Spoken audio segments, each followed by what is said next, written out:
La lees en su columna, la ves en la televisión y la escuchas en Proyecto Puente. Katia de Artigues con su análisis nacional. ¿Qué tal, Katia? Buenos días, ¿cómo estás? Muy buenos días, bien, ¿y tú? Muy bien también, qué gusto escucharte. Muy buena tu columna de hoy sobre Medina Mora, bueno, el arribo que le dan, la bienvenida en la corte, y Calderón también ahora resulta que él sí respetó la libertad de expresión, ¿no? Con Carmen Aristegui, excelente capítulo que recuerdas. Pues muchas gracias. Pues fíjate que ya llegó ayer Eduardo Medina Mora a la Suprema Corte en una sesión muy solemne. Pues le dieron la bienvenida, habló primero Olga Sánchez Cordero, que le recordó, fue muy insistente en decir que era un órgano colegiado, que defendía derechos humanos, ¿no?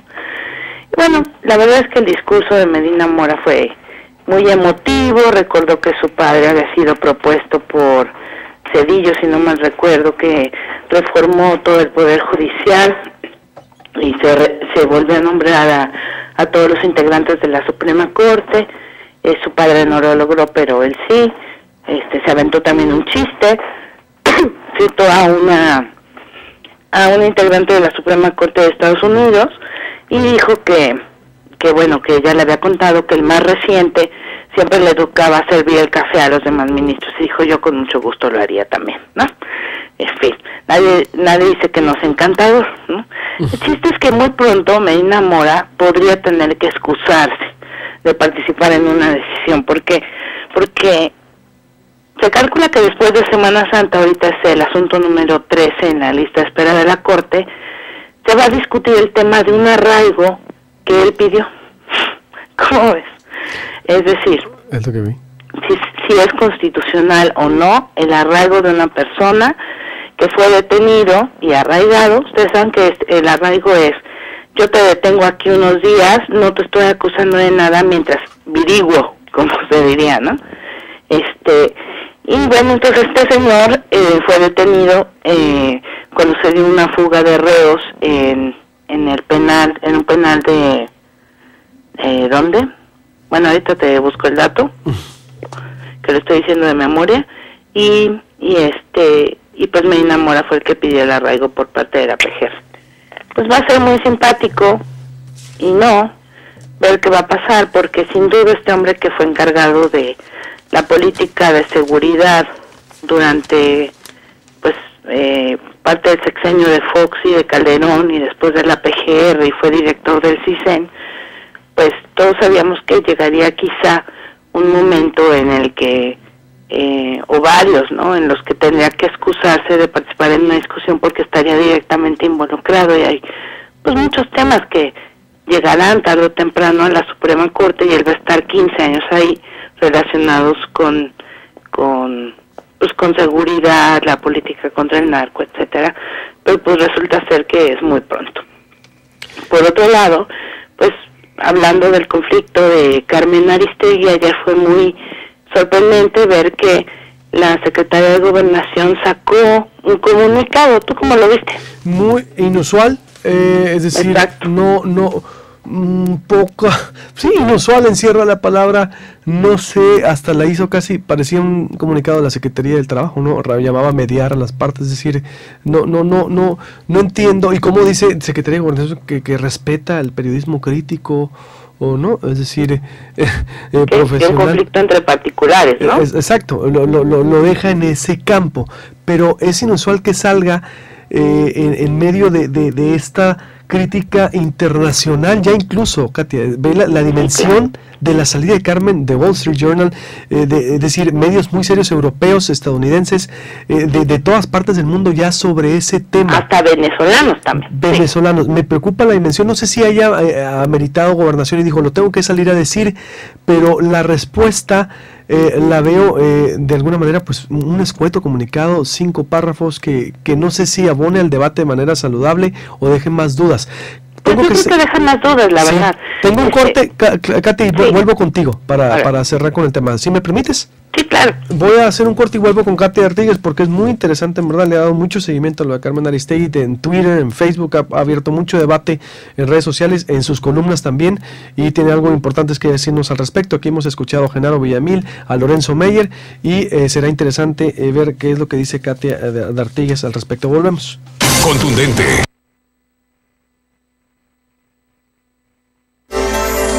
La Encantada Residencial presenta la tercera hora de información de Proyecto Puente. No lo imagines.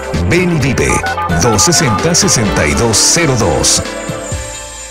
Son las 8 de la mañana con 2 minutos. Entro directamente porque hay muchísima información al respecto. Con 3 minutos le doy la bienvenida a la tercera hora y me quedaba con Katia D'Artigues en la línea vía telefónica, que hoy escribe muy interesante pues la llegada y el reto de Medina Mora frente a lo que se va a desenvolver como ministro. Qué polémica como ministro, en verdad, que golpeada la llegada de Medina Mora a la Corte, como hemos dado ahorita, lo hemos consignado con Rubén Mozo de Milenio, como hemos leído la nota de Reforma, y Katia lo aborda en su columna, y el caso Carmen Aristegui y Katia D'Artigues, que ha tomado dimensiones internacionales, que ha golpeado también al país. Otra rayita más al tigre, y veo ahora con lo del mundo también, que hasta trae el apellido del presidente, a quien están acusando de estar lavando el dinero de campaña del entonces candidato, y lo de Carmen Aristegui, que viene y cae también y se dirige hacia Los Pinos,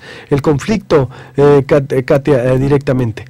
Sí, bueno, yo decía en la columna de ayer que uno de los principales perjudicados por la salida de Carmen Aristegui es el gobierno, porque era evidente, yo creo que todo el mundo lo sabía, que después de la publicación de la Casa Blanca, su salida y el reportaje se iban pues necesariamente a ligar, ¿no?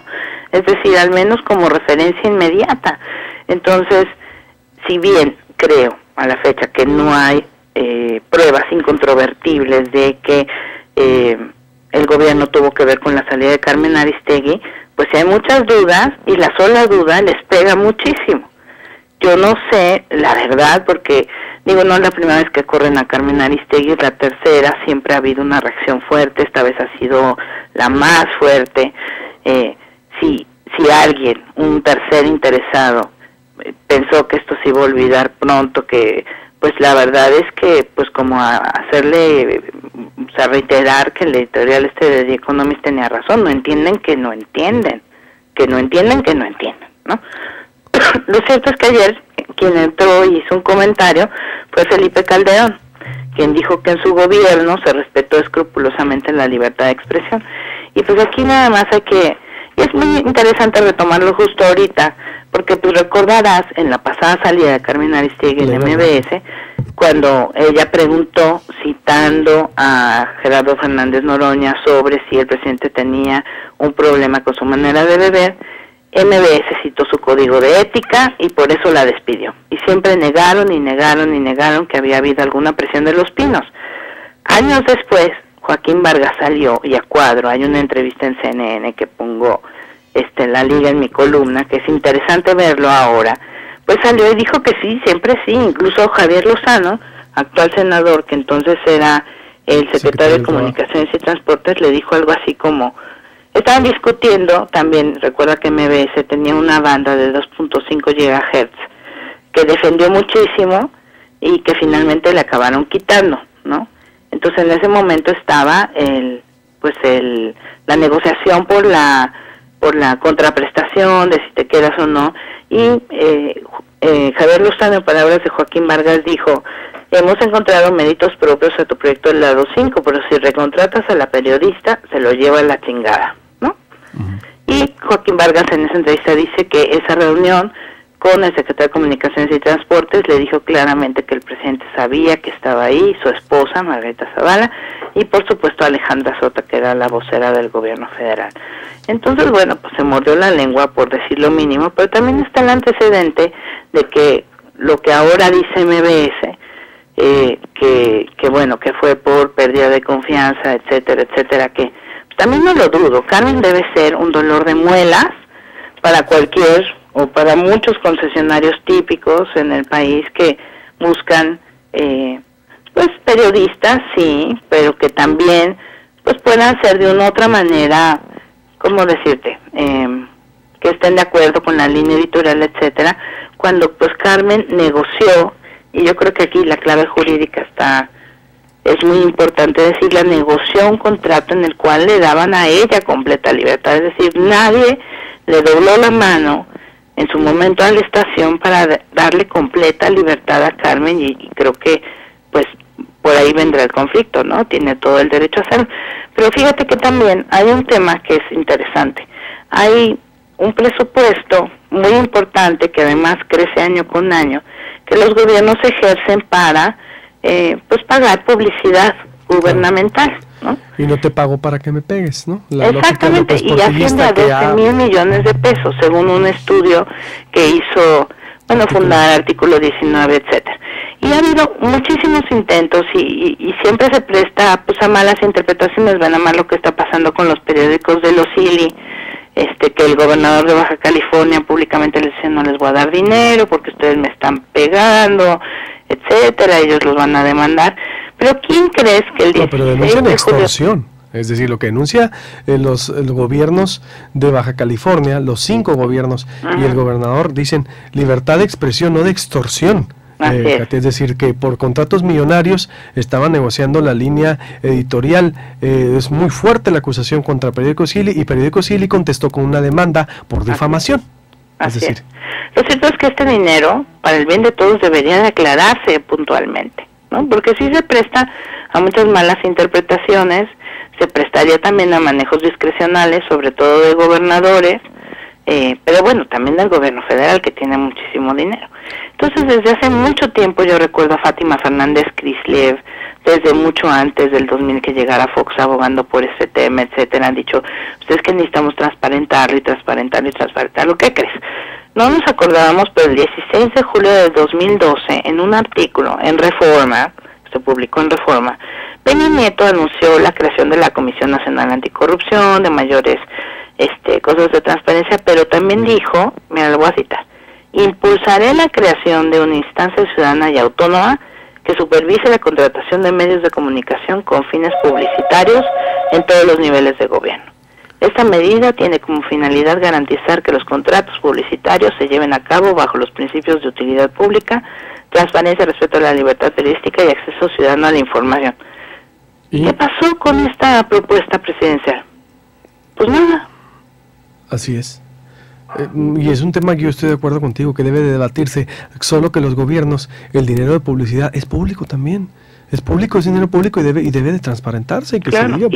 Y la verdad es que esto es algo a lo cual le ponen trabas no solamente el PRI, sino los gobiernos de todos los hombre, países. por favor, claro. Eso ya se acabó. Hasta aclarar, pues. Sí, hombre, me encanta cuando dicen, es que no, son primos hermanos, y también cuando llega el PRD y cuando llega la hora de gobernar, se sientan y dicen: no, es que el dinero no pago para que me pegues. Señor, el dinero es público. Es de los ciudadanos, no es tuyo. Y verde, pues ahí tienes a Manolito Velasco, está peor. No, hombre, la lista es larga, además se nos acaba. Katia, te mando un abrazo como siempre, un placer escucharte y pues abrir estos temas y debatirlos contigo. Muchas gracias, igualmente, buen día a todos. Igualmente, buenos días. Voy a hacer un...